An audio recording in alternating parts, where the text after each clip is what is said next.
Pink and Blue Conversations kienet it-tema ta' diskussjoni miftuħa mtella mill-Pink October Movember Malta fil-preżenza wkoll tal-Ministru għas-Saħħa Joe Etienne Bela. Din id-diskussjoni mhux biss rat parteċipazzjoni ta' nies minn diversi oqsma f'pajjiżna minn professjonisti sa' pazjenti iżda wkoll mistiedna speċjali internazzjonali minn għaqdiet li jaħdmu favur aktar għarfien dwar il-varji forum tal-kanċer.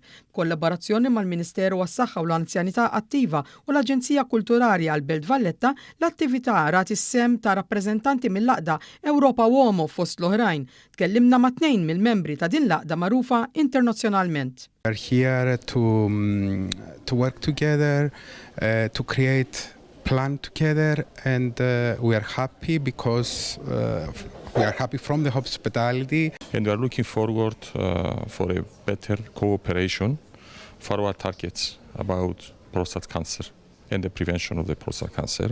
Tkellimna wkoll ma' chairperson tal-Fondazzjoni Marigold, Michelle Muscat, li spjegatilna kif persuni li jmirdu bil-kanċer grazzi għar riċerka jistgħu jkomplu jgħixu ħajjithom.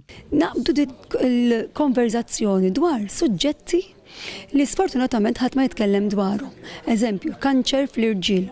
Fil-fatt illum il-fokus hu il-kanċer tal-irġiel l-aktar wieħed komuni bħal tal-prostata, bħal dak tat-testikoli, xi tfisser li jkollok dal-kanċer, x'inhi l-ħajja wara li jkollok dan il-kanċer.